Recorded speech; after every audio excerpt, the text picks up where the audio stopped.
벌써 절반이 지났어요.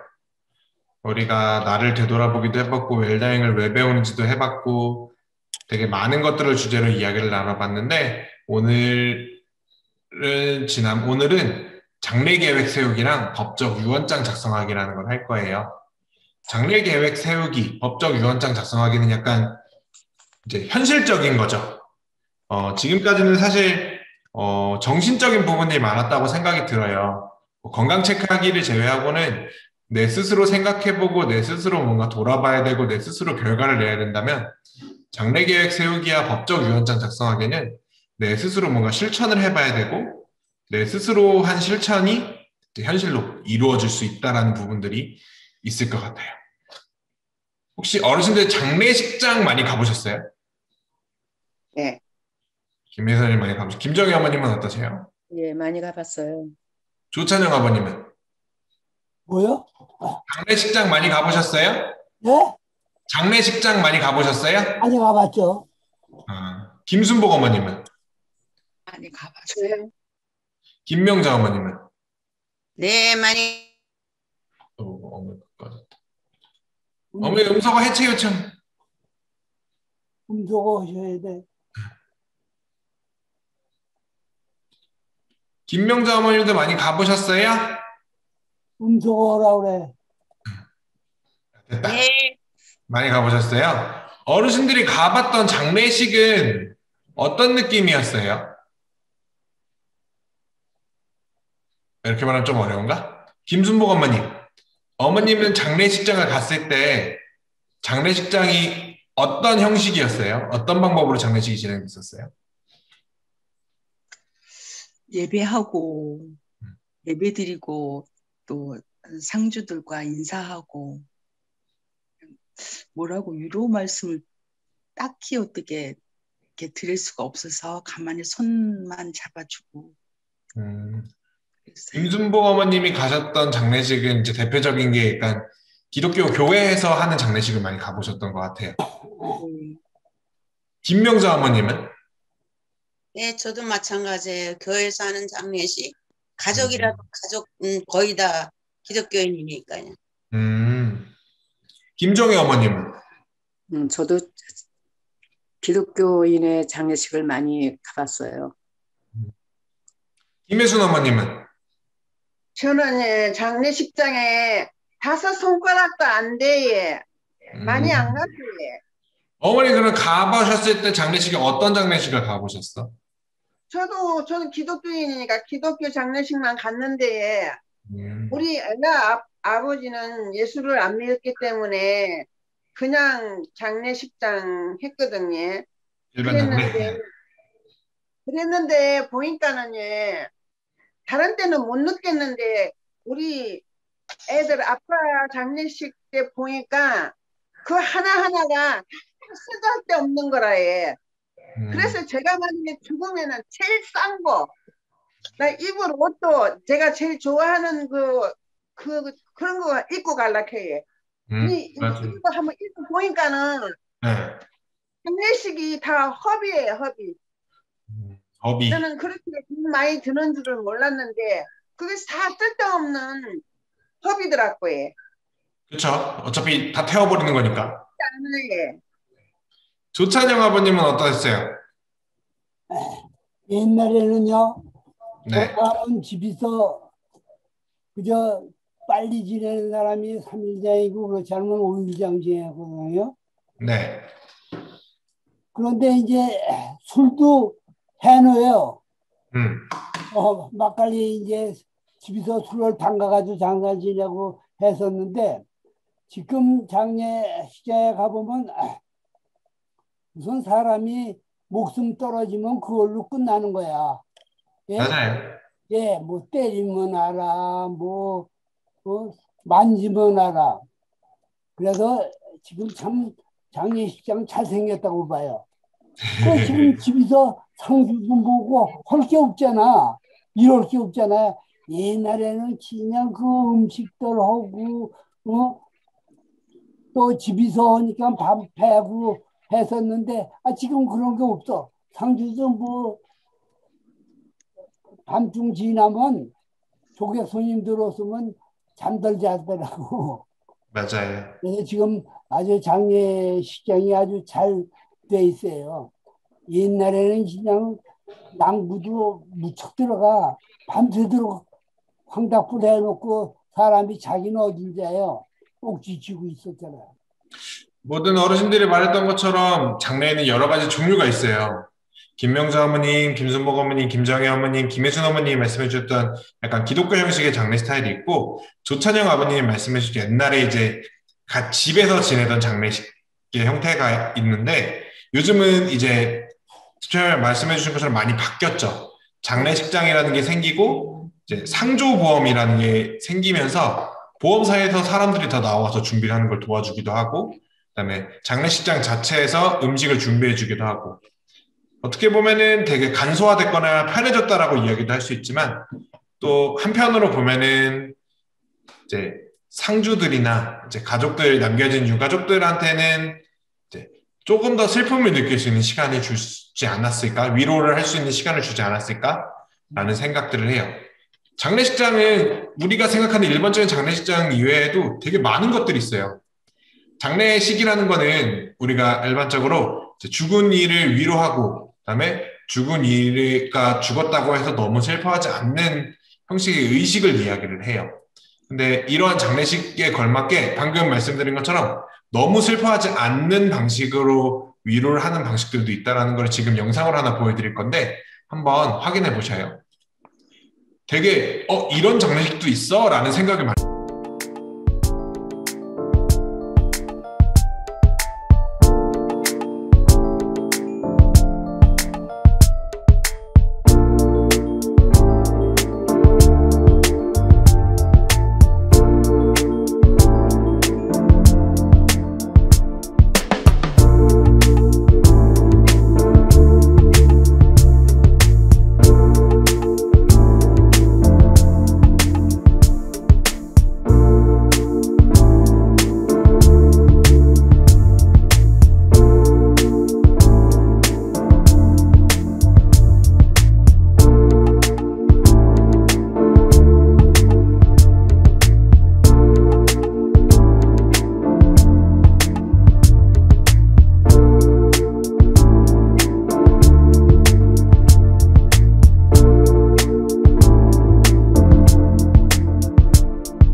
나무장이라고 해서 우리가 생각하는 이제 뭐라 그래야 되지? 사람의 DNA를 나무에 넣는 거예요. 자라기 직전에 성장 전에 나무에. 그러면은 나무의 DNA와 사람의 DNA가 결합되면서 나무가 성장을 한다고 해요. 아까 영상에도 짧게 나왔는데 이 장례식을 많이 쓰는 유형은 이제 낙태된 아이 아니면 이제 뭐 너무 어린 아이들의 이제 죽음에서 많이 사용된다고 해요. 왜냐하면 그들은 성장하지 못하고 죽었기 때문에 이제 어쩔 수 없이 사람으로는 성장하기 어려우니까 나무로서 같이 성장한다는 의미에서 사용된다고 해요. 이 나무 장례식 같은 경우에는 어린 아이들도 많이 이용이 되지만 이제 반려묘, 반려견처럼 애완동물에 죽었을 때도 많이 사용된다고 합니다. 되게 신기한 장례식들이 많잖아요.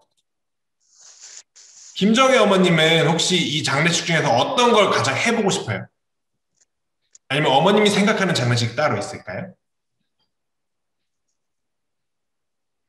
어머 음소거. 여기는 지금 여기에 나온 장례식은 뭐 해보고 싶다 하는 건 없어요. 네. 없고 지금 그냥 하는 이렇게 지금 하고 있는 장례식 중에서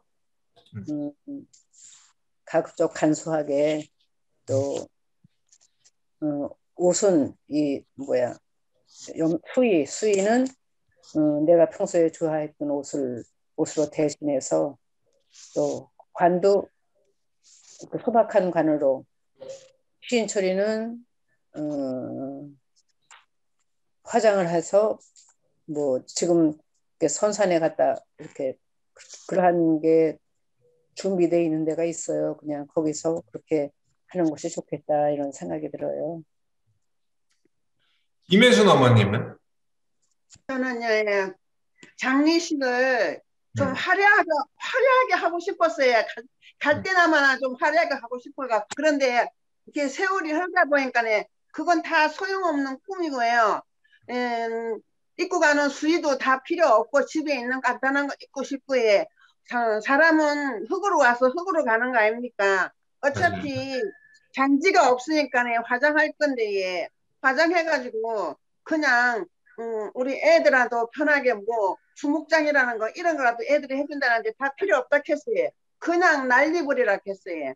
수목장도 다 필요 없고 그래서 저는 간단하게 하고 싶어요. 그냥 화려하게 하고 싶은 것도 다 없애버렸어요. 관도 제일 싸고 수위는 제가 제일 좋아하는 옷. 그냥 뭐 관 속에 그냥 제가 보는 성경 말씀이나 넣어달라 했어요. 만일에 내가 죽는다 하면은 저 여기 10가지는 상상도 못했어요. 저에게는 다 하등에 상관이 없는 장례식이에요.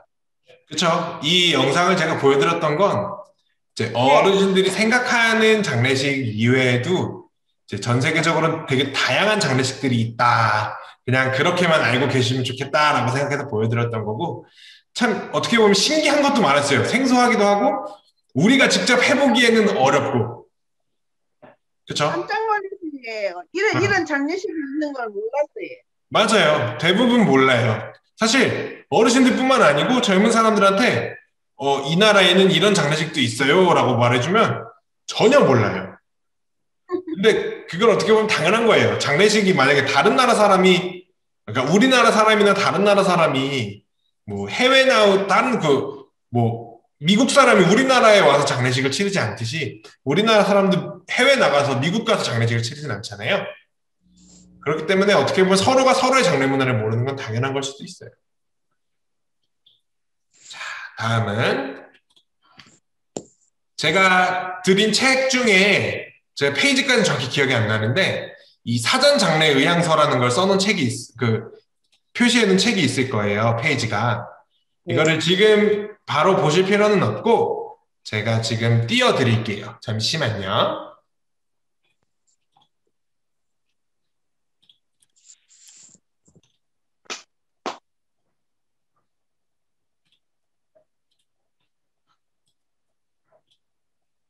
잠시만 기다려주세요. 책자 갖고 있는데. 네, 책자에 들어있어요. 혹시 책을 안 가지고 제가 수업 때 안 쓴다고 얘기를 해가지고 책을 안 가지고 계신 분들도 그 책을 안 피고 계신 분들도 계셔서 지금 제가 하나 보여드릴게요. 수업할 때 책자 놓고 하는. 혹시 앞에 화면에 보이실까요? 지금 아마 어르신들 핸드폰으로 보시면 되게 작을 거예요. 컴퓨터로 보셔도. 요건데 요거 같은 경우에는 이제 부고를 어떻게 알릴 건지, 내 장례식은 간단하게 어떻게 할 건지, 장례 형식은 뭐 유교, 천주교, 기독교, 불교, 기타 뭐 원하는 식이 있으면은, 그다음에 부의금과 조화, 음식 대접, 염습, 수의, 관, 시신 처리 등 되게 여러 가지가 있어요. 사실 두 번의 사무제와 사구제 같은 경우에는 우리나라 같은 경우는 예전에는 두 계단을 했었지만 요즘은 이제 사구제 정도만 지내도 되게 많이 지낸다고 얘기를 하죠. 그런 식으로 다양한 부분들이 있고, 이 양식 같은 경우는 우리나라의 한국 골든에이지 포럼이라고 있어요. 그쪽에서 만들어준 양식이에요. 한 번쯤 뭐 직접적으로 제가 쓰라는 말씀은 못 드리겠고 한 번쯤 고민해 보시는 것도 괜찮은 것 같아요. 김정희 어머님도 그렇고 김혜순 어머님도 그렇고 그냥 간소하게 간단하게 하는 걸 바라시니까 그런 부분들을 한번 체크해 보시는 것도 나쁘지 않을 것 같아요. 자, 다음은 이제 법적 효력이 있는 유언장 작성하기인데요. 이 부분들은 사실 제가 어르신들한테 알려드리는 게 정말 죄송해요. 법적 유언장은 사실 제가 말씀드리는 것보다 정말 변호사나 그런 부분들을 모셔와서 하는 게 좀 더 신빙성이 있고 좋았을 텐데 제가 그 부분까지 모셔오질 못했어요. 법적 효력이 있는 유언장을 제가 5가지를 설명을 드릴 거예요. 우리나라에서는 총 5가지가 법적으로 효력이 있는 유언장으로 인정을 해요. 가장 먼저 자필증서, 그 다음에 녹음으로 하는 유언, 그 다음에 공정증서, 다음은 비밀증서, 마지막으로 구수증서. 자필증서, 녹음, 공정증서, 비밀증서, 구수증서. 말이 되게 어렵게 느껴질 수도 있는데 따지고 보면 간단한 것들이에요. 자필증서는 이제 사망자, 고인이 되시기 전에 본인이 직접 쓰는 유언장. 녹음증서는 이제 말로 해서 녹음을 해놓는 거. 그다음에 공정증서는 왜 우리 공증이라고 하죠. 변호사 사무실 가끔 보면은 공증이라고 간판에 써 있는 것들 있잖아요. 그런 변호사를 통해서 쓰는 증서. 그다음에 비밀증서. 내가 죽기 전까지 아무도 못 보게 하는 거. 그다음에 구수증서는 손쉽게 말하면 구수증서는 유언. 드라마에서 보면은 사람들이 죽기 전에 유언을 하잖아요. 그런 방식이라고 보시면 될 것 같아요. 간단하게 여기 법적 유언장 작성하기 같은 경우에는 제가 중요한 부분만 딱딱딱 말씀해 드릴게요. 어르신들이 잘 모르시는 분들도 많기 때문에 이 부분만 살짝살짝 보고 넘어갈게요. 먼저 자필증서에 의한 유언장은 간단해요. 우리가 그냥 일기 쓰시 그냥 유언장을 쓰는 거예요. 근데 유언장에 무조건 들어가야 되는 4가지가 있어요. 먼저 성명, 본인의 이름은 정확하게 들어가야 되고요. 그다음에 주소도 들어가야 되고, 근데 여기서 주소는 이제 주민등록상 주소가 아니고 실 주소지가 들어가도 상관은 없어요. 왜 그런 사람들 있잖아요. 저는 주소는 포천인데 실제로 살고 있는 건 서울일 수도 있는 거고, 그럴 때는 서울 주소를 쓰셔도 무방해요. 날짜, 이 유언장을 쓰는 날짜를 적는 거예요. 날짜가 중요한 이유는 이제 유언장 자필증서에 의한 유언장은 가장 최근에 쓴 유언장의 효력을 받기 위해요. 제가 어제 유언장을 썼어요. 근데 오늘 또 유언장을 썼어. 그러면은 오늘자 유언장이 효력이 있는 거예요. 책에는 다 나와 있는데 지금은 딱히 책 안 보셔도 돼요. 책대로 설명을 하고 있지는 않아서. 그다음에 도장 같은 경우에는 본인이 확인할 수 있는 방법 중에 하나라고 보시면 될 것 같아요. 자필증서에 의한 유언장을 제가 어르신들한테 설명을 할 때 항상 이야기를 해요. 우리가 옛날에 초등학교 때 일기를 썼었잖아요. 그 일기 쓰듯이 유언장을 써라. 언제 어떻게 될지 모르니까 유언장은 매일매일 쓰고, 어제 내가 이렇게 썼지만 오늘의 내가 조금 생각이 바뀔 수도 있으니까 매일매일 쓰는 걸 저는 추천드려요. 그리고 한간에 약간 좀 재밌는 에피소드가 있었는데, 제가 어떤 유튜브 채널을 하나 보는데 거기서 자필증서에 의한 유언장을 이야기해 주는데, 그 변호사가 그 유언을 쓰는 사람한테 그렇게 얘기를 하더라고요. 유언장을 가지고 명절 때 친놈 새끼들이 오면은 그거를 가지고 장난을 쳐라. 뭐 쉽게 말하면 첫째 아들이 있고 둘째 아들이 있고 셋째 아들이 있잖아요. 첫째 아들이 만약에 올해 나한테 뭔가를 크게 잘못했어. 그럼 첫째 애들한테 유언장에 쓸 때 너한테는 그 유산을 안 물려준다라고 쓰고 내년에 첫째 아들이 그래서 내년에 첫째 아들이 너무 잘했는데 또 둘째 아들이 너무 못했어. 그러면 그 다음 연도에는 둘째 아들이 못했으니까 둘째 아들한테는 유산을 별로 안 준다고 쓰고 나머지 첫째한테 준다고 써라. 그런 식으로 장난식으로 이야기를 하는 부분들도 있었어요. 유언장 같은 경우에는 가장 법적 효력이 있는 부분은 유산에 관련된 부분만 있다 보니까 조금 어르신들한테 그러니까 손쉽게 뭐 좀 안 좋은 말로 하면 어르신들이 갑이에요. 어르신들이 쓰고 싶은 대로 쓰시고 어르신들이 항상 생각이 바뀔 수 있으니까 언제든지 편집을 할 수 있다는 거 알고 계시면 될 것 같아요. 자필증서에 의한 유의사항은 새롭게 자필증서 유언장을 쓰지 않고 원래 있던 페이지에 뭔가 수정을 하려고 하면 지금 수정시 보면은 잠시만요. 수정시 여기 보시면 나의 모든 땅은 나의 사촌 동생 땡땡땡에게 준다. 이 부분을 삭제하고 싶어. 그러면 이렇게 줄을 하나 긋고 그 위에 도장을 찍어주는 거예요. 그렇게 하면 수정이 인정이 돼요. 그다음에 검인 작업이라고 해서 가정법원에 이 유언장에 제출을 해야 돼요. 근데 이 유언장을 제출하는 거는 꼭 본인이 아니어도 돼요. 왜냐하면 내가 돌아간 다음에 제출도 가능하기 때문에. 그런 방식이고 다음은 녹음에 의한 유언장. 녹음에 의한 유언장은 세 가지가 가장 중요해요.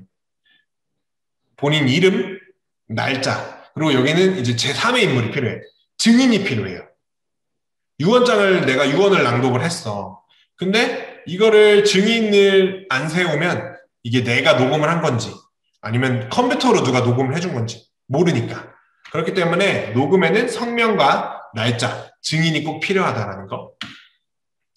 여기서 증인은 이제 미성년자는 안 되고 직계혈족은 안 되고 피성년 후견인, 피한정 후견인, 뭐 유언을 통해서 이익을 얻을 수 있는 자와 배우자는 안 돼요. 쉽게 말하면 우리가 생각하는 어린애들은 안 되고 그다음에 자기 부양 능력이 없으면 안 되고 그다음에 내가 유언장을 썼어. 근데 유언장에서 녹음을 했는데 그 유언에 의해서 누군가 내 유산을 조금이라도 가져갈 수 있어. 이익이 돼. 그러면 그 사람과 그 사람의 배우자는 안 된다는 거예요.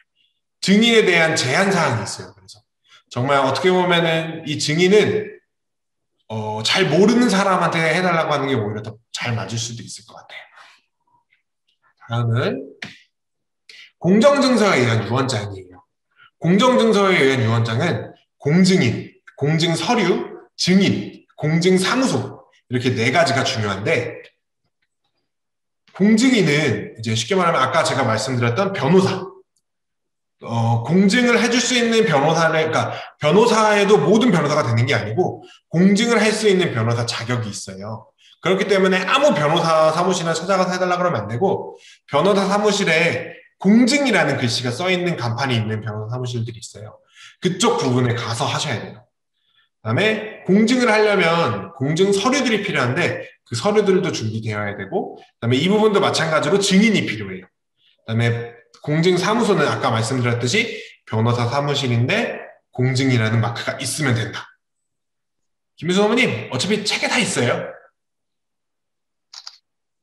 책에 다 있어요. 그리고 제가 유튜브에도 올려드릴게요. 자, 공정증서는 그렇고 공정증서에 의한 유언장은 공증서류와 증인을 같이 준비를 해야 돼요. 그다음에 공증사무소를 방문해서 공증인과 증인 앞에서 유언장을 이야기를 해요.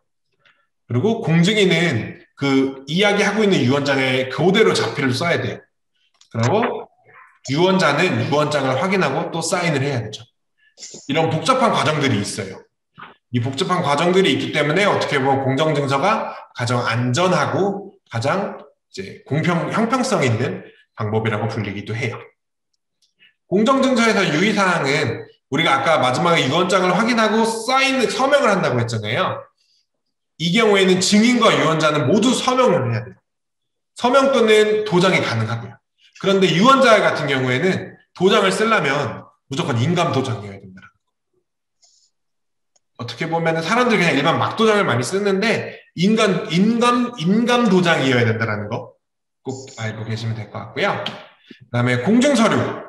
아까 공증서류로만 얘기했는데 공증서류에는 유언자가 준비해야 되는 건 4가지. 가족관계증명서, 주민등록 등본 또는 초본, 인감증명서, 그다음에 인감도장과 신분증. 인감증명서까지는 그 전까지 준비를 해야 되는 거고, 인감도장과 신분증은 당일 챙겨야 되는 거라고 생각하시면 될 것 같고, 그다음에 증인이 또 챙겨야 되는 공증 서류들이 있어요. 증인은 증인의 기본증명서와 주민등록 등본 또는 초본, 그다음에 당일날 일반 도장이나 신분증을 챙기셔야 돼요. 이렇게 하면은 공정증서의 서류들이 다 끝이 나요.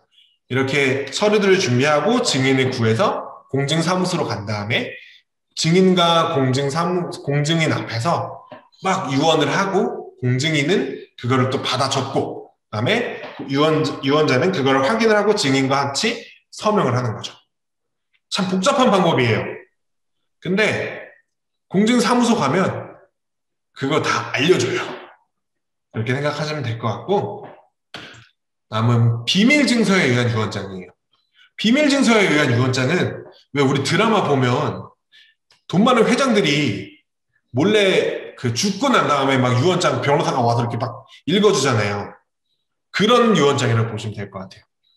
그러한 비밀증서에 의한 유언장은 봉서, 증인, 확정일자인이라는 세 가지가 이렇게 중요한데, 일단 과정을 먼저 설명을 드릴게요. 비밀증서 과정은 증인 앞에서 유언장을 먼저 작성을 해요.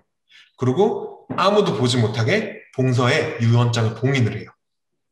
그 다음에 유언자와 증인이 그 봉서라고 하는 거는 봉투를 말을 해요. 뭐 일반 비닐봉투가 종이봉투 있잖아요. 서류봉투. 그 서류봉투 표면에 그 작성한 날짜와 그다음에 사인을 해요. 이름을 쓰고 사인을 하고 그다음에 공증사무소나 아니면 법원에 가서 제출을 하고 이제 확정일자인이라는 걸 받아요. 확정일자인은 뭐냐면 이 유언장이 효력이 있습니다라고, 이날부터 효력이 있을 겁니다라고 이제 도장을 찍어주는 건데, 이 도장을 받아야지만 효력이 있어요. 근데 이 부분은 우리가 그 아까 작성을 하고 날짜를 쓴다 그랬잖아요. 그 날짜를 쓰고 나서 5일 이내에 하셔야 돼요. 참 복잡하죠, 이것도? 복잡한데 이제 이 부분들은 드라마에서 많이 보듯이 약간 돈 많은 사람들이 많이 쓰는 방식이라고 보시면 될 것 같아요. 자, 다음은 구수증서에 의한 유언장. 구수증서에 의한 유언장은 세 가지가 필요해요. 급박한 상황, 증인, 거민, 이렇게 세 가지가 필요한데, 여기서 구수증서에서 급박한 상황이라는 거는 이제 생명의 위협이, 내가 죽을 날이 얼마 안 남았어. 그런 이제 생명의 위협이 되는 상황들을 있어야 구수증서가 이제 효력이 되고요. 증인도 필요하고 거민이라는 절차가 필요해요. 급박한 상황이라는 거를 증명해야 돼. 그렇기 때문에 구수증서는 작성을 한다기보다는 말로 하는 거기 때문에 그 상황들을 증명을 할 수 있게 이제 추후에 의사에 의한 소견서가 필요하게 될 수도 있어요. 구수증서에서 유의해야 될 점은 유언자가 유언장을 작성이 불가능하니 증인 중 한 명이 유언을 필기 낭독해줘야 돼요. 내가 죽기 전에 이야기를 했어. 그러면 증인 한 명이 써주고 그걸 유언자한테 읽어서 확인을 해줘야 돼요. 참 이상하긴 해요, 이 부분이. 왜냐면 내가 죽게 생겨서 유언을 했는데 그 내가 한 말을 또 누가 적고 그걸 똑같이 또 읽어서 확인을 해줘야 돼요. 참 이상한 부분이기도 해요. 내가 죽게 생겼는데. 그 다음은 거민이라는 걸 할 때 유언자가 급박한 상황이라는 거를 증명하기 위해서 서류가 필요할 수도 있다는 거. 이 부분은 조금 기억해 주셔야 돼요. 이렇게 5가지 오늘 법적 효력에 있는 유언장과 장례에 대해서 배워봤어요. 혹시 어르신들은 유언장 혹시 작성하셨나요? 김혜선 어머니 안 하셨고, 김명자 어머니 혹시 유언장 작성해 보셨나요? 아직 그냥 다른데 공부할 때 이런 식으로 안 하고 법적인 거 말고 자기 의향에 대한 것만 해봤어요. 어머님은 사전 연명 의료 의향서만 해보셨고 아직 유언장은 따로 이야기는 해보셨고, 김순복 어머님 혹시 써보셨을까요? 아니요. 안 써보셨죠? 네. 저 옆에 뭐 하고 계신 것 같고, 김정혜 어머님은? 저도 안 써봤습니다. 안 써보셨고, 예. 저는 아까도 말씀드렸지만 유언장은 이제 그냥 평소에 일기 쓰듯이 그냥 써보라고 해요. 왜냐면은 유언장을 쓸 때는 내가 남겨뒀을 때 상황들을 예정하고 쓰는 거기 때문에 큰 의미가 있을 거예요. 유언장을 씀으로써 내가 남겨뒀을 때 가족들한테 어떤 말을 하고 싶었을까? 그다음에 과연 이제 내가 이런 말을 한다고 해서 가족들은 과연 들어줄까? 라는 생각도 하게 되고, 아까도 말씀드렸지만 그냥 정서적으로 뭔가를 쓰면서 본인 스스로 위안을 삼을 수도 있고 뭔가 정리한다는 느낌이 들어요. 저는 실제로 이거를 교육을 받을 때 유언장을 썼었거든요. 그리고 이제 유튜브 영상 만들 때도 그냥 간이 형식으로 제가 써보긴 했고, 근데 젊은 저도 이걸 쓰면서 생각을 되게 많이 하게 돼요. 어르신들 책자에 보면 유언장 써놓은 게 하나 있어요. 그거 제가 쓴 거거든요. 보시면은 그런 식으로 썼는데 생각보다 되게 마음이 싱숭생숭하기도 하고 한편으로는 약간 편안한 마음이 들기도 해요. 그런 부분들도 있다라는 거 생각해 주시고, 다시 한번 말씀드리지만 유언장은 이제 유산과 관련된 부분이 아닌 이상 법적 효력이 있지 않아요. 내가 만약에 유언장에 내가 남편이 남아있고 내 아내가 남아있고 내가 먼저 죽었어. 내가 유언장에 내 아내는 다시는 결혼 안 했으면 좋겠습니다 라고 적어놓잖아요. 그러면 그게 법적으로 효력이 있지 않아. 아내는 결혼해도 돼. 근데 대신 그런 건 있어요. 내가 유언장에 내 남은 재산은 내 아내가 아니고 내 동생한테 주겠습니다 하면은 유언에 의한 유산은 다 동생한테 가는 거예요. 대신 아내가 소송은 걸 수 있겠죠. 근데 그 뒷부분까지는 사실 우리가 생각할 겨를은 없어요. 우리가 아무리 잘 쓰고 이해할 수 있게 써놨다 그래도 자식 놈의 새끼들이나 남겨진 가족들은 필요하다고 하면 소송 걸 거고 필요하다면 싸울 거예요. 그렇기 때문에 본인의 생각을 한번 그냥 적어보시라고 이야기 드리는 거예요. 오늘은 이렇게 장례식과 이제 유언장에 대해서 알아봤는데 혹시 좀 이해가 안 가거나 뭐 궁금하신 점이 따로 있을까요? 사실 이 부분은 좀 궁금해 하시는 분들도 몇 분 계셨었거든요.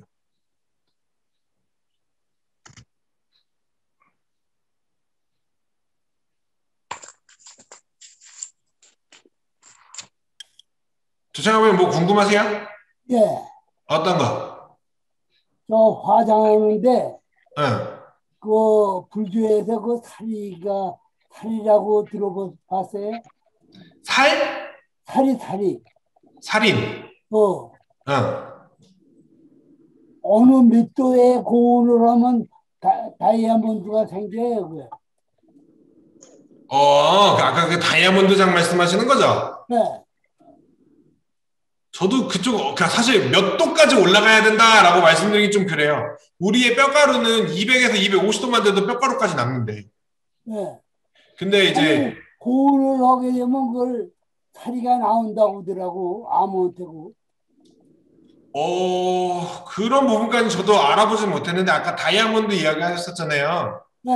다이아몬드는 고온만 있는 게 아니고, 압축도 시켜줘야 돼. 그러니까, 일반적으로 다이아몬드 광석을 캐오잖아요.